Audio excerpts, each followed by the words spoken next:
Hey, salut! Voici la partie 2 de notre reportage. On traverse tous des moments d'incompréhension avec nos chevaux. Parfois, les soucis comportementaux sont liés à des soucis de santé. Le cheval mémorise la douleur et peut ensuite, consciemment ou inconsciemment, l'utiliser dans son quotidien et dans son travail. Mais avant de conclure à un problème comportemental, il est important d'avoir effectué toutes les démarches médicales. Après tout ça, quels ont été les changements? Ça a été un changement radical.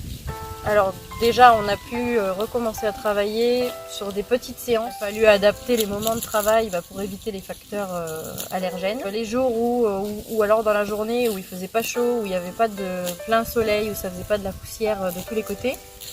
Là où on a un peu plus de problèmes, c'est dans le respect au quotidien, puisque à l'époque où Prince commençait à s'agiter avec son nez et où ça le grattait, on avait tous tendance à écouter ce qu'il avait, à secouer son nez et à lui gratter le nez, à lui frotter le visage. Il avait très bien compris que dès qu'il commençait à s'agiter comme ça, on avait tendance à s'arrêter et à regarder ce qu'il avait.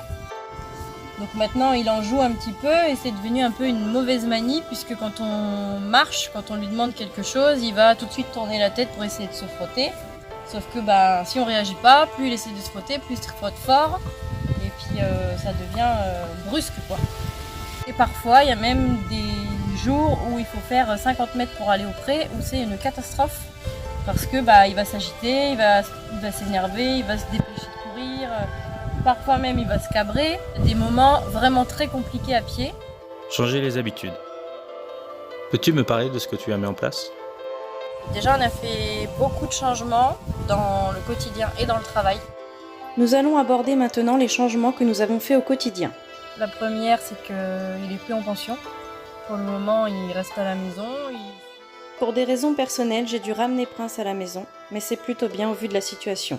On a changé le fonctionnement au moment de la ration. On emmène son seau de granulés dans le pré et on va mettre en tas sa ration dans un coin et on va changer de coin à chaque fois que c'est le moment de manger. Ensuite on le lâche dans le pré pour aller chasser sa nourriture. Et il n'y a plus d'humain, donc il lui donne du coup sa gamelle. Avec cette méthode, plus de conflit de hiérarchie. Le cheval cherche sa nourriture et personne ne lui lègue sa place pour manger. Prince, c'est un cheval qui respecte les clôtures, qui n'essaye pas de forcer ni les fils ni quoi que ce soit.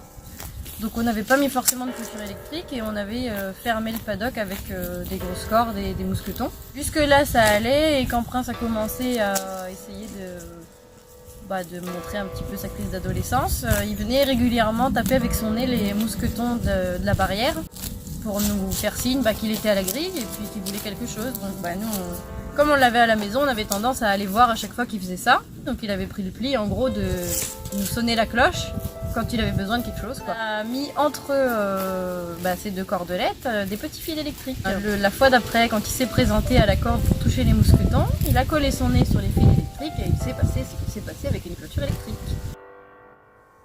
Aimer son cheval, communiquer, l'écouter. Oui, mais pas trop. Ce n'est pas devenir esclave. Voilà une erreur que nous avons commise. Où on fait pas forcément attention, là dans notre box, en fait on a la sellerie au fond du box séparée par une porte en bois. Donc on a tendance à laisser le Prince mettre sa tête dans le passage de porte pour regarder ce qu'on fait, et finalement chaque jour il va faire un pas de plus pour rentrer. Donc un pas de plus vers le bac à grains, un pas de plus vers le foin. Et puis ça devient envahissant et finalement il respecte pas vraiment l'espace, mais on n'y fait pas forcément attention sur le moment. Un des changements qu'on a fait, maintenant il n'a plus le droit de passer ne serait-ce qu'un seul pied dans le passage de porte. Il doit rester derrière la porte, même quand la porte est ouverte. On garde toujours le stick proche de la porte pour que dès qu'il met un pied devant, on chasse avec le stick pour qu'il dépasse ses épaules. Donc il a très bien compris puisqu'on lui a montré 2 fois et à la 2e fois il n'a pas recommencé. Ce qui est important, c'est que tous les membres qui vont manipuler Prince, on s'est tous mis d'accord pour que tout le monde fonctionne de la même manière et qu'il n'y ait pas de différence de l'un à l'autre dans cette rééducation.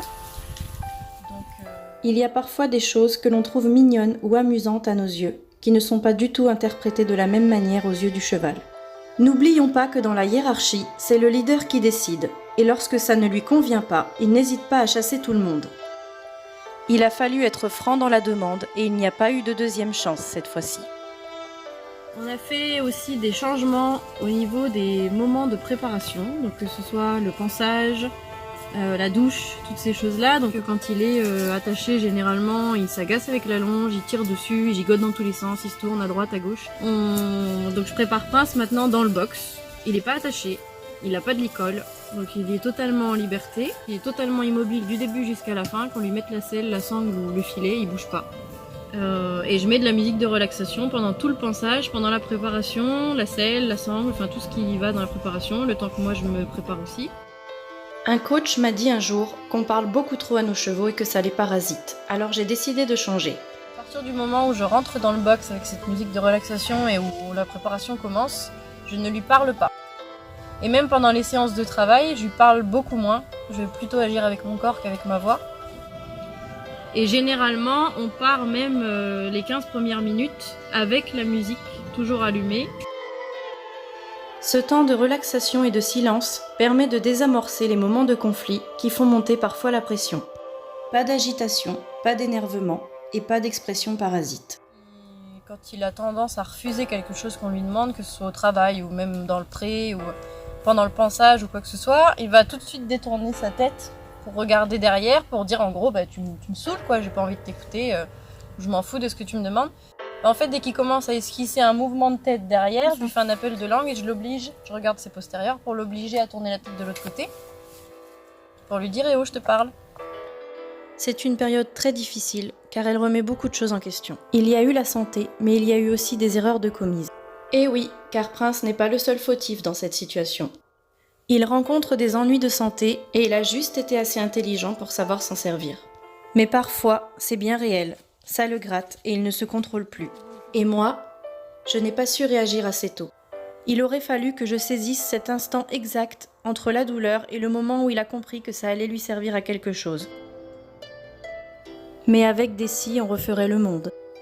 Alors on avance avec ce que l'on a, avec ce que l'on peut. Dans le prochain épisode, vous découvrirez ce que nous avons mis en place côté travail.